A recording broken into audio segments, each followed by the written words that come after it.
what's your passion? And I'll tell you, it's getting time right now for voting. And there's a lot of questions out there and things I don't even know about. So we are very happy to have Melissa, and it's Kono, correct? That's an unusual name. What's the origin of Kono? It's Hawaiian. It's Hawaiian. Yes. All right. Yeah, I heard that, and it's like, oh, Melissa Kono. Yeah. It isn't something you run into every day. No, it's not Polish. I always joke that if it had an SKY at the end or SKI, that people... Then it would be. I would fit in, yeah. No. I'm originally from South Dakota. So Okay. not Hawaii, but... Okay, so Kono, yes. Because I think, you know, names around here, people are like, oh, I know that one, but probably not that one. Oh, yeah, it throws people for a loop. Yeah, yeah. Especially when I moved here and people trying to figure out who I am, and they would say, who are you from home? Oh, and yes. I'm like, what are they talking about? Well, do people really know what that means? Because I got asked that question. Yeah. Do you know what it means, don't you? Oh, yeah. Yeah. I do now, yeah. You do now. Yeah. So out there, who are you from home means, you know, like, what's your maiden name, or where did you grow up, and yeah, that kind of thing. So, so now everybody knows. But I know I throw that out to a lot of my friends, and they have no idea what that means. Yeah. Yeah, that's funny. But you know what happened when I was asked that question the first time? They go, well, who are you from home? And I go, what? Yeah. Who are you from home? And they just got louder, and I go, I really don't know what you mean. Yeah. So it is one of those things around here that some people know and some people don't know. So it's interesting they asked you that. Kono would do it. Yeah. Yeah. And so now my answer is, Yes. I'm not from here. Oh, then that takes care of it? And they Yeah, go, because oh. it's not going to matter who my parents are. They're not going to know, but doesn't keep them from prying. Well, then now would be, it wouldn't be who are you from home, it would be what office? You work in an office here in the courthouse, but are you really considered a county employee? No, I work for UW Extension out of the University of Wisconsin-Madison. I'm an associate professor there, and I'm a state employee, but Extension has educators located across the state. Every county in Wisconsin has some sort of Extension presence. And then what I do is community resource development. So I work on a lot of local government issues, also community development, and some natural resources and agricultural projects too. Sounds like a wide range. And you also work in Clark County. Yes. Is it a shared Yep, type I'm of a shared educator with both counties. And then I'm also the clerk for the town of Burnside, which is just right outside of Independence, which is why I do a lot with elections. Yes, and that's why you're here today. That's why I'm here. With elections coming up, I mean, there's really a lot of questions about things. I heard something on the radio, it was public radio, when someone was saying, well, if the polls shut down at a certain time, you all have to leave, and someone said that isn't the case. No. What about that? You stay if you're there in the door before it, and there's a line. Yep, if you're in line when the polls close at 8, you are still entitled to vote. And when I went through all this election training on how to administer elections, they talk about, you know, designating an end of line officer, someone to stand at the end of the line, and I thought, oh goodness, I'm going to have to do this. That is not what I see here in the town of Burnside. Okay. I've never had a line out the door. Also never had to shut down voting or anything like that. It's just not the reality that we have here, because we have, you know, low population, and we have, I guess, a lot of municipalities to vote. So at least for the most part, I think in Trempealeau County, we don't have issues like that. But if someone were voting somewhere else, yes, if you're in line when the polls close at 8, you are entitled to remain there and vote. Now, and would that be if you'd have to be inside, but then you could end up being outside, just as an FYI, just in case there might be someone visiting and watching, and they might be from Milwaukee, so Yeah. that can happen. So Oh yeah, it happens a lot, I think, in I've Milwaukee, wondered about Madison. that. When I heard that, it's like, oh, I guess I think I would have been one of the ones that's like, oh, okay, I'll go. Yeah, if you make that effort. Well, I guess one of the biggest questions is, how important is it to vote? Do people's voting, does it make a difference? Oh yeah, and I think that more of a concern overall is that people do not get out to vote. You know, I think that there is maybe this misconception that there are a lot of people who are voting and shouldn't be, when really the problem is that people who are eligible to vote are not voting. Either they're not registered to vote, or they're not voting maybe in every election because maybe they don't understand what's on the ballot, or they think that their vote doesn't matter, and so they don't want to make that effort to go out, or maybe they think they're going to have to stand in line all night. And around here, that's probably not the case. That's probably not the case. So that would be one thing to clear things up. You Yeah. don't have. But what about the person that really doesn't feel like they know what's going on? I mean, should those people still vote? Yeah. If they have an inclination. Oh, definitely. And I think that, you know, registering to vote has other benefits too, in that you feel more engaged in your local community. I also think that a misconception about voting is that you have to vote for everyone on the ballot. And so sometimes people struggle thinking that, well, I don't know who's running for, you know, a local office that maybe isn't as well publicized, and they feel like if they don't fill out the ballot and vote for everybody, that their ballot doesn't count. And the way voting works is you can vote for one office or no offices, really, and it is up to you. You don't have to fill out a complete ballot in order for your vote to count for any of those offices. You just can't vote for more than one candidate in the same office unless it's one of those offices like say a town board or city council where you can vote for, you know, 2 or 3 people. But otherwise, it's usually here we just have one vote per office on the ballot. And that's the only reason. And then what about, you know, like some people might want to vote all Republican or all Democrat, and but they can vote Democrat or Republican. Yes, in Wisconsin, people do not have to vote straight party other than in the partisan primaries, which... And what do you mean by partisan So partisan primaries are when they typically occur in, like this year it was in August, and people choose either a Republican ballot or a Democratic ballot, and then they can only vote for candidates on that ballot. But that's only in the August election, and then that determines who's going to be on our ballot in November. In Wisconsin, also, people don't have to register with a party in order to vote. In fact, at the polling place, election workers, we don't know, we give you both ballots, and the voter chooses, and then they discard the other one, and we have no idea of knowing or really care how people vote. Yeah, I mean, it's their decision, and Right. it's private. Yep. No one sees that. Yep. So now the other question too is, for some people who may be elderly, it's really hard to get out and vote.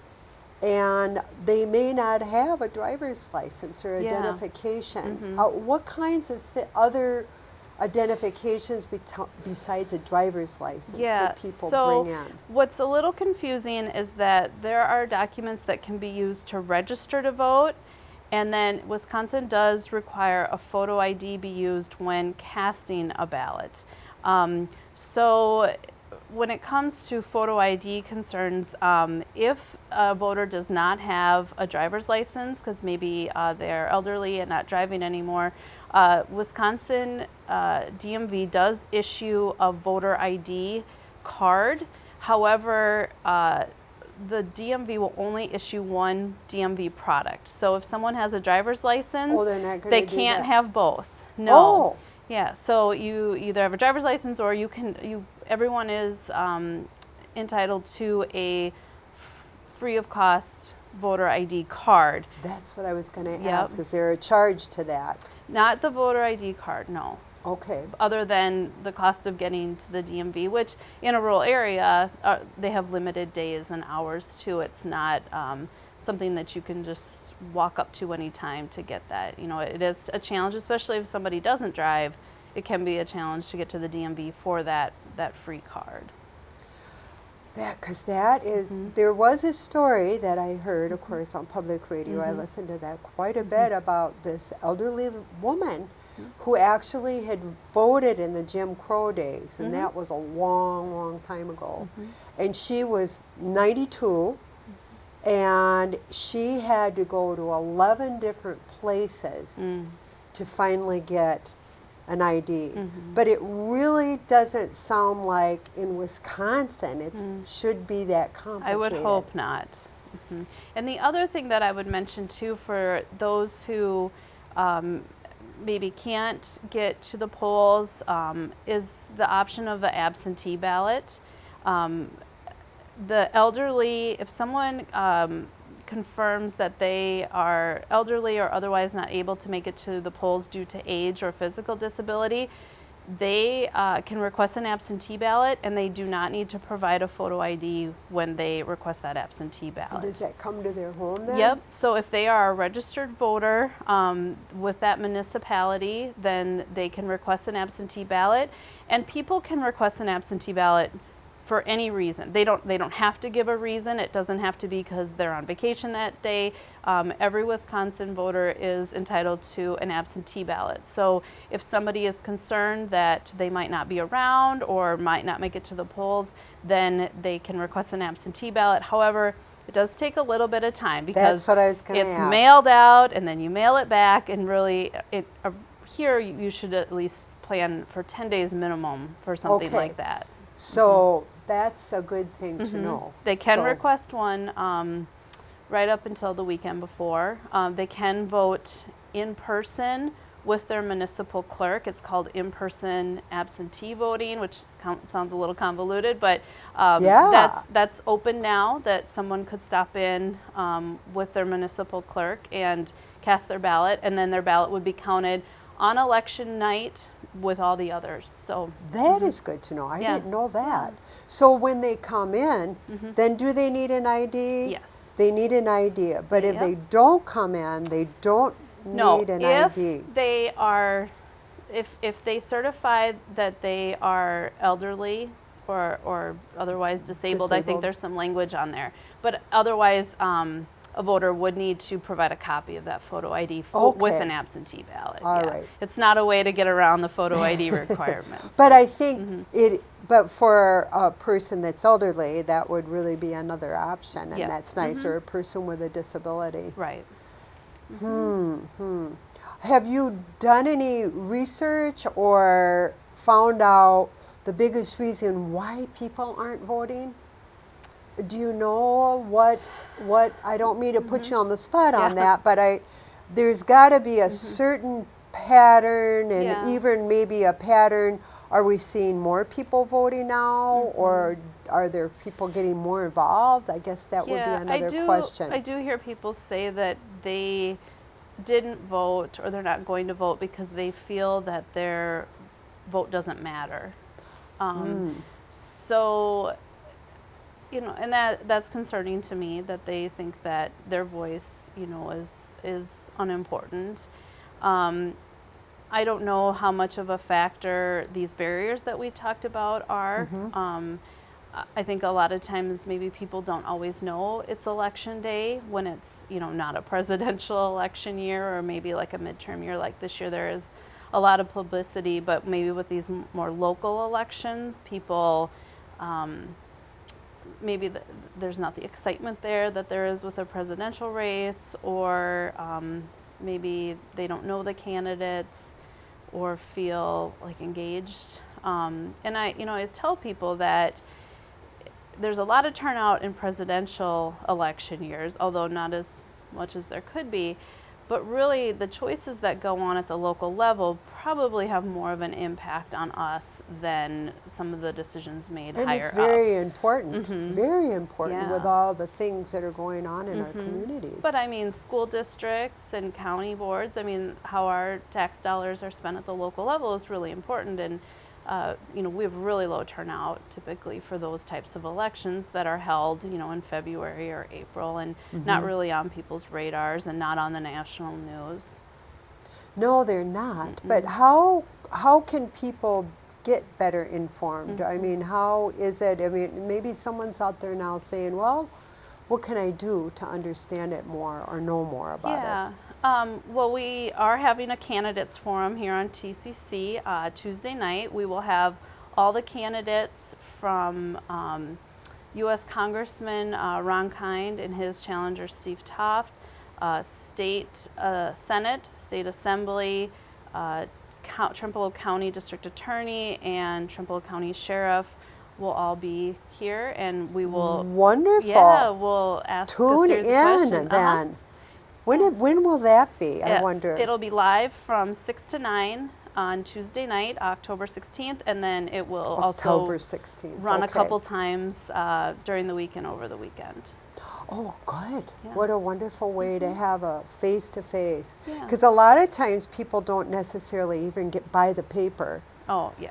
And you know, it's like, well, they're not, I don't know. So something like that. Oh, I'm really happy to Yeah. hear that that's going And on. I think it's important to be able to see the candidate and see how they respond. I'm hoping that we get a lot of audience questions that are local in nature, so we know what the candidates think about local issues and things that affect us versus maybe some more national talking points that right. aren't about us here. Well, and then, is it going to be that they'll introduce themselves and people can call on the phone and then they'll answer, or how is that going to be set up? What's the structure? People could send questions to me ahead of time if they're not going to make the forum on Tuesday night. My email address is Melissa, MELISSA, .kono, KONO, at ces.uwex.edu. That's a long one. It's and long. You can also, it'll be up on the screen Yep. to see that. But if you do have questions, they can call here too. Yep, they could call Right, and leave John? us questions. The questions will be reviewed by a panel just to ensure that last time we got a lot of similar type questions, Oh, so we sure. kind of condensed it Kinda. into one and Yeah. and make sure that questions are appropriate and you know, relevant too. So where are you going to have this? At the courthouse in the county boardroom. So In the it's county basement. boardroom. Mhm. Okay. Yeah, and I realize that not everyone is able to make it to the courthouse, or maybe, you know, wants to venture out. So that's why I like that we have this format with TCC TV, that people can watch it, you know, from home, and maybe those that aren't fully involved in the process yet, this will help them get a little more involved and learn about candidates that are on the ballot. On November 6th, which is our next election, will be the fall general election. Also on that ballot, you know, governor and state senator. They are unable to make our forum, though, on Tuesday night. Darn it. I know. That's too bad. I know. But That's because their that is a loss. big one. Well, how can people find out more about that then? About our forum? Well, okay, let's talk about that, and then talking about the more general? about governor Okay. and the run for that. Go ahead. So, you know, our forum will provide information on the candidates from U.S. Congress on down. But then I would suggest for information on those other offices that are on the ballot, there are debates and other opportunities on television. Yep, I that's think another the option. governor and the senator's race, I think there's 3 debates maybe that will be happening. There are some other candidates on the ballot, though, that maybe are lesser known. Lieutenant governor, you know, is an office that we vote for individually. state attorney general's on there, state treasurer. So, some of these others that maybe aren't on everyone's radar are Right, on there. it's more obscure. Right. It's just further removed from all of us. Yeah. Yeah, and again, you don't have to vote for every office on the ballot in order to have your other votes count. So, What if someone just felt like they really knew one candidate and voted for one? That would be all right, that's wouldn't completely it? I fine. really don't think I knew that either. Oh, yeah. I thought you'd have to do something on there, Yeah. but when you don't know, you Yeah. don't know. Well, and I always encourage people to take their children into the voting booth with them, because when I was a child, my dad took me into the voting booth, and it was some mundane municipal election. I just talked about how wonderful local offices are, but it was a very local election, and my dad showed me how to vote, and he went down the ticket and he said, well, I don't know that person and I don't know that person, so I'm not going to vote for this office. And I remember that. It's like, you don't have to vote for everybody on here if you don't want to, or you feel you don't know them. And I think sometimes when people are feeling maybe disenfranchised, or maybe just fatigued from some of the politics of the world, that maybe they don't want to vote for those other offices because they don't like the candidates or don't believe in them, but can still vote, for maybe some more local elections, or vice versa. That ballot still counts, as long as you don't vote for two people for president, which I have seen. You have. Now, when that happens, now does their vote just not get counted because they did two? Just for the president? The whole thing wouldn't be thrown out? Nope, just for that office. If they vote incorrectly. So I would not suggest voting incorrectly, but that's what's nice too about here in Trempealeau County. Most of the municipalities have what we call an edge machine. And I know that people are maybe a little hesitant to use the machine, because I hear this all the time. People say, I don't trust that machine, it could be hacked. Well, the machines the machines that we use here are not connected to the internet, not even have the capabilities to be connected to the internet. And actually, I would make a case that that vote is safer on the machine, because the machine won't let you vote incorrectly. It won't let you accidentally vote for president twice. It kind of corrects for that error. So I feel that your vote is safer from human error, which is more likely. I see it a lot when I'm counting ballots at the end of the night. And I just want to dispel that mistrust of the machines here. Myself, the other clerks, the election workers, we work really hard to ensure that we have integrity in our elections and that people's votes are kept safe. And so when somebody says that they don't trust the voting process, that hurts me, because I work really hard to ensure that it is safe and fair. Now, is it an option for people who maybe are fearful? Maybe they've never voted before and they really don't, they're real scared about it. Maybe that's why they're not voting. Is there a way that they can be taught how to do this prior to the election, so then when they go in, they can do it? Or not? Like to use the machine? Yeah, some, sample type of thing. Probably not on the machine, although all of the municipalities, we do a public test on the machine where anyone can come and view. This usually happens, it happens before the election, and voters can come and see the machine being set up, make sure that there aren't votes cast on it, beforehand or anything like that. But if someone is hesitant about using the machine, the election workers can help them. We can stand there and show people how to do it. And that person cannot share anything how that person voted. That's part of the confidentiality, I would say, and of the whole election process. Because they can see someone coming in and they know Mary, and then Mary's here helping them. They're going to think, oh, geez, now Mary knows how I voted. Oh, yeah. That isn't going to be an issue. And it shouldn't be an issue. And if it was, that election worker would be in serious trouble. Yeah, I'm sure that would be, they could go to Yeah. prison for it or Oh, yeah. Well, jail, election and day is so long that I think the workers just look forward to counting the ballots at the end of the night I bet. and are not necessarily concerned about that during the Right. day. I mean, we're there to help people vote.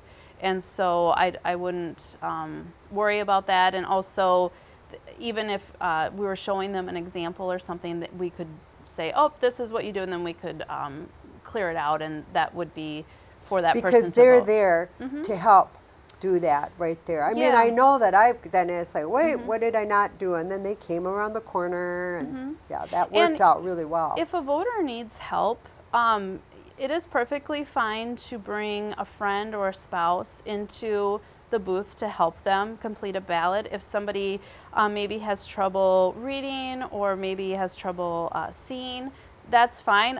Election I didn't laws, know that. yeah, election laws are kind of goofy. In Wisconsin, you can bring anyone into the booth with you except your employer or your union steward. Oh, So as long as that friend isn't either, I mean, a spouse Oh. is a very common one. I always encourage people to bring their children into the booth with them so that your child can see what it looks like to vote and what happens if you want to vote for one office and not the other, or just what the process is.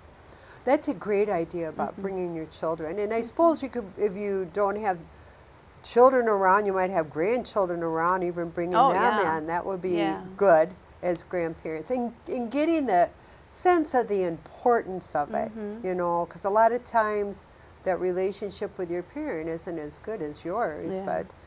But, grandparents, a lot of times it Oh, seems yeah. like that's a really good one too. Yeah. But, So it's different a for couple everybody. deadlines that are coming up.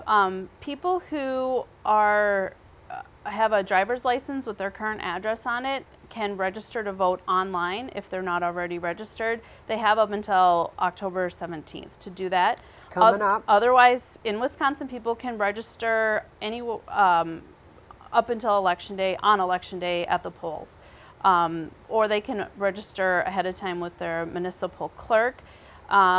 If somebody needs documentation, the DMV is only open, certain days here. They can even use that paper receipt that the DMV gives out. They can use that That to they register. get that right away. Yep. That's good. So they don't can have use to that. wait. Oh, good to know that. Good Yeah, to know and that. other things that can be used to register to vote if someone's not registered, hunting or fishing license from the Wisconsin DNR. Ah. And it's hunting season now, so people, as long as it has your current address on it, you can use it to register to vote. The vehicle registration in your vehicle, some of these things that people get on a more annual basis that maybe they moved and didn't get their driver's license updated, although that option is available. You don't have to pay the full $45 to get that driver's license. That's good. That Yeah. is a good thing. Yes.